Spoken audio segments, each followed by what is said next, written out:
everybody. This week we're going to be focusing on zipper applications. So you should notice in your kits that you received the first week of class, you got 2 basic zippers. The first thing we're going to be doing is sewing a railroad or centered zipper application. So if you turn to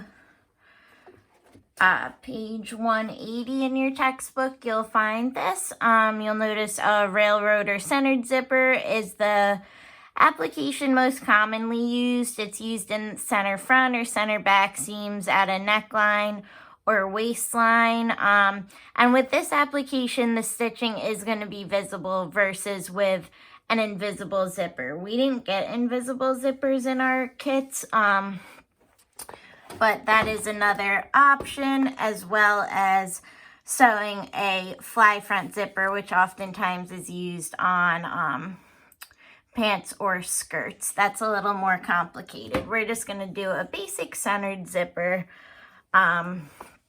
for now, which you can use as a closure on almost any type of garment. So what you want to do is you want to cut 2 of your basic rectangles from your first seam pattern piece and grab 1 of your zippers. The first thing we're going to do is you want to just baste your 2 pieces of fabric together. This is going to allow us to sew, let me just adjust this. By basting our fabric together, this will allow us to sew the zipper in without worrying about the fabric moving while we're sewing the zipper. And you'll understand that better in a minute. Professionals in the industry would not baste their fabric first. They would just sew the zipper, but they would be sewing several zippers per hour, most likely. So they'd have a little more experience doing this. So, like I said, first thing we're going to do is just sew a basted seam. So you want to turn your stitch length up to a 4. Again, with the basted stitch, it is temporary. We're going to be ripping this out later on. So you do not need to back stitch at the beginning or end. We're going to be using a 5/8 seam allowance, so you can just go ahead and sew that 4 length stitch. Your width should still be at 0, and again, no need to back stitch.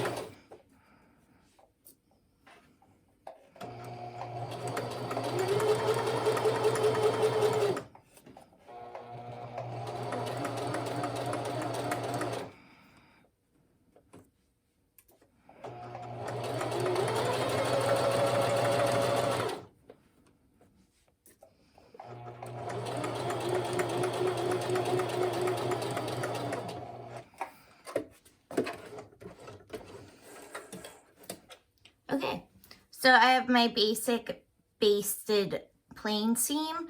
Now I'm just going to go to the iron and I want to iron this open.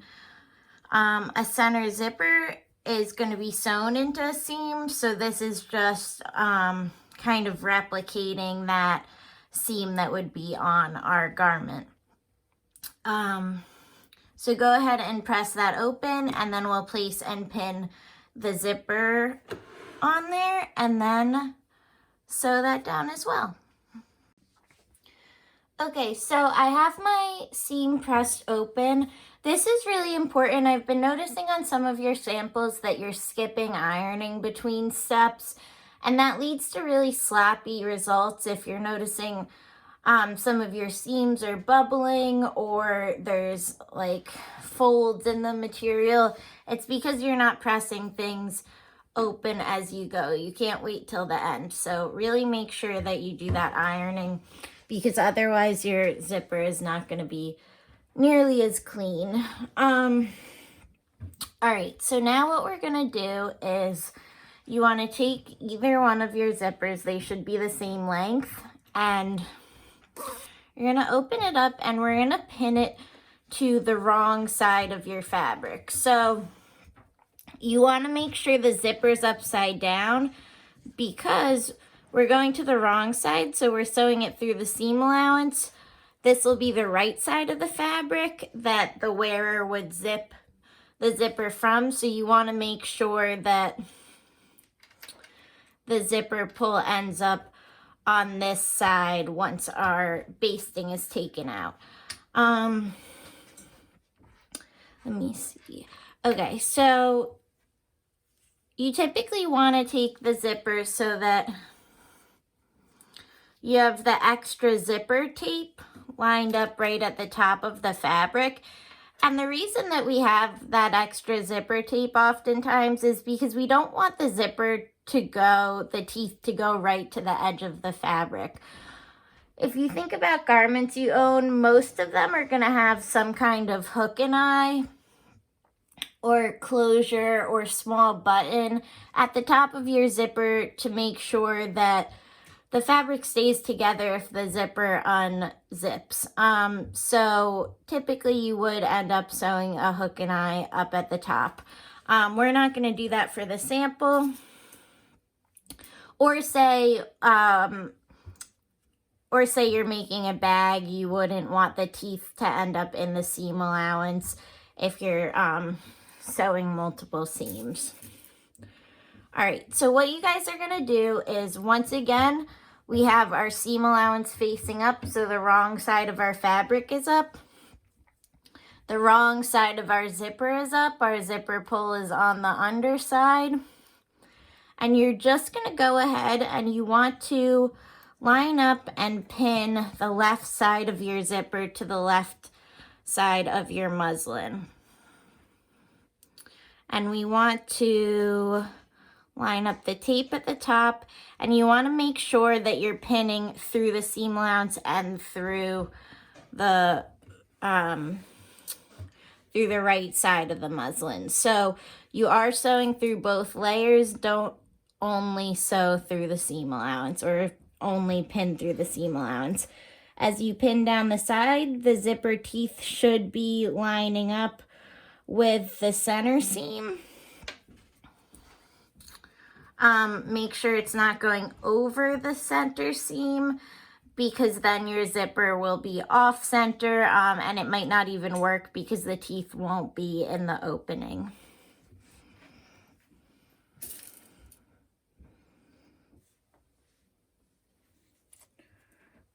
You want to pull that nice and tight as you go to make sure that it's laying flat with the fabric. So it'll be easy to sew. And again, I recommend pinning horizontally as opposed to vertically.